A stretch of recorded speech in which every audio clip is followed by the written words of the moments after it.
When it comes to payday, it's hard to know what to do with the money that you are patiently, not so patiently, needing to drop at the end of the month. You blink twice, it's halfway through the next month, and your bank account is practically at zero again. And the cycle just continues. Don't beat yourself up if this is something that you experience, because it's mostly due to the fact that practically none of us were taught that there is a winning process and an optimal order that can be followed. But that changes today with this video. Today, you'll get an accountant's POV on how to navigate the mighty payday. I'm going to walk you through the 7 steps you need to do as soon as you get paid. I have a little Excel document with a checklist that we'll be going through to make this more of an interactive explanation. As a bonus, I've added the link to the checklist down below if you would like to use it for your own needs on a monthly basis. Step 1 is to check your bank account and use this checklist. Now, the first thing you need to understand is that it is very normal for people to avoid doing any task that can evoke discomfort. People would rather act like the information doesn't exist than be in the know of that information itself. So what I'm talking about here is the cognitive bias. And if you don't know what that means, it is the filtering process that our human brains use to simplify information and filter our personal experiences and preferences. For example, not wanting to check your bank account. Therefore, having a plan, checking your transactions to see where your money flowed to, and using this checklist is step 1. Welcome back to the channel where Adam and I are on a journey to create a community of money-minded people, which has the following simple definition: interested in money and good at getting it or saving it. So if you're ready to take the next step and level up financially, or feel like you're already money-minded, then please consider subscribing and joining the community. So let's go to my pay routine checklist and walk through the steps. For me, this genuinely became a really enjoyable routine because it meant that I was working towards the goals that I have for my money. And because I stuck to this pay routine checklist, I have already actually achieved some of these goals, such as saving 30% of my annual net income. The second step is to pay yourself first. And I know you have heard this term a lot, but I want to share a little bit about what this means for me. I believe paying yourself first means that you're shifting your mentality from paying your bills and giving your money to other people to asking yourself, how can I give my money to myself to empower my life, my vision, my future? And the key here is to set it as a top priority. It doesn't mean that you're always going to be able to pay yourself first in every situation, but we're always going to try, and it's going to be the target that we set our sight on. Okay. The key is to think about the amount you initially chose in percentage terms, and this is important for 2 reasons. 1, this principle can be applied to anyone in our money-minded community, no matter where you live or what currency you earn in, as you'll be able to think of it as a percentage of your income. And 2, as your income grows, the same percentage will equate to an equivalent growth in savings, which would not be the case if you focused on saving a specific monetary amount, for example. So in step 3, the standard one-size-fits-all rule is to pay yourself 20% of your net income. And I know this is much harder for those on a low salary, but try to pick a percentage that works for you before spending any money using these considerations in the checklist. My goal is to teach you principles and not rules. And here's what I think about how much to save every paycheck. You want to pick an amount that is challenging for you, but doesn't mean that you're restricting yourself in the moment so much that you're making yourself miserable. You are too restrictive and then later go out and overspend. That's what I went through in the first couple of years I started to do this. What I would love for you is to train yourself on how you can learn to save more while having a great life in the moment, and also rewire your brain to kind of grow that savings muscle. And so use this rule of thumb if you're just starting out. But as you go along, get more specific about how much money you actually want to be saving to create this powerful vision of your life. 20% is not enough for me personally, as Adam and I split our expenses and we were able to save 20% of our own incomes because we prioritize living below our means. But in a few years' time, I'm honestly hoping that we're able to save 50 to 60% of our net income to supercharge our savings before our lives change with kids, a house, etc. But here are some things to ask yourself.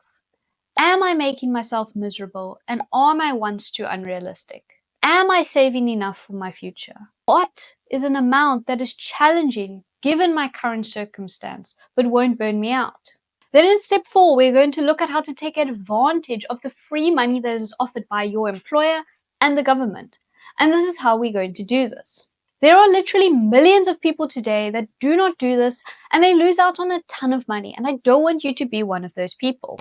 So the way we take advantage of government money is in 2 ways. The one is the tax-free or tax advantageous savings accounts offered, and the other is by putting your money into retirement accounts that later get paid back to you but at a reduced tax rate.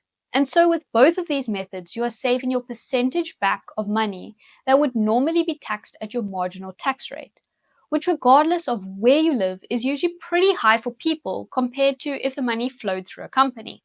But let's not dive too much into the detail of that now. If you enjoy the way I explain and are interested in learning how to pay less tax, then leave a comment down below and I'll make a future video dedicated to that topic. Other than the fact that it is free money, and you should definitely set up your finances monthly to contribute to the maximum level of these incentivized savings plans, what matters most is that you are working on what is challenging for you.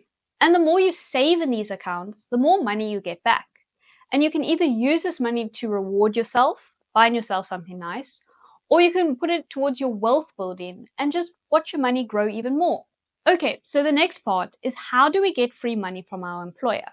And what happens with employers is that they will incentivize you for contributing to these company-related savings. What's crazy is that a lot of people will not even save in accounts that have an employer pay you the equivalent amount of money for you to save, essentially doubling your contribution. This investment vehicle can either be a 401k, a super, a pension fund, depending on what it's called in your country. Plans differ from employer to employer. So you want to get your HR benefits package and understand specifically what your plan is and have a look into the tiers and what is worth you contributing and also what you can afford for your employer to match to, which again is free money, and all of this money has tax advantages later on, creating even more net income for you. Another way to think outside of just money is personal growth relating to a job or career that makes you more of an asset. Many companies will pay you to further your studies or reimburse you for studies already completed. And so what we want to look at when we're doing our own personal payday routine is, are we getting the free money that we qualify for?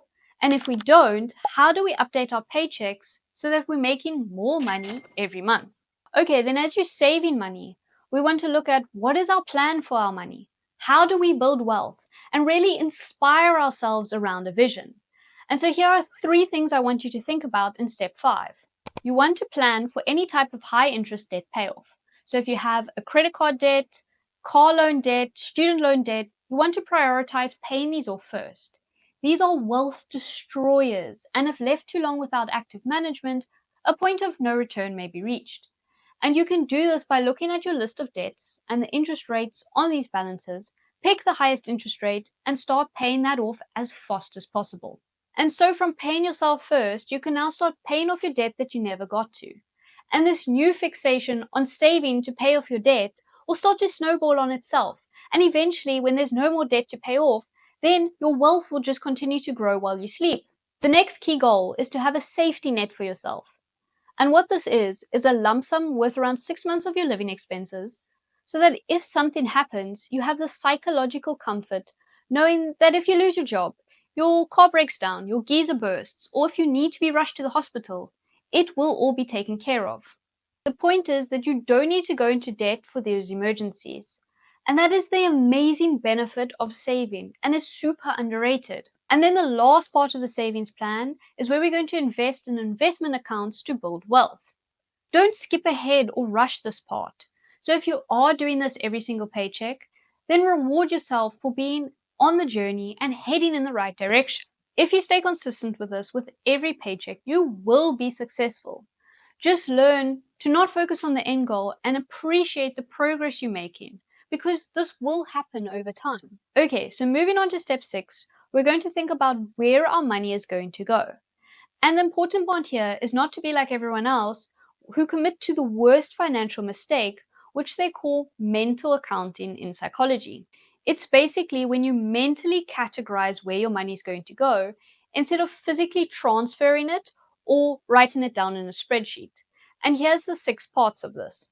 First, you're going to look at what bills you have to pay before you get paid again, aka your fixed costs.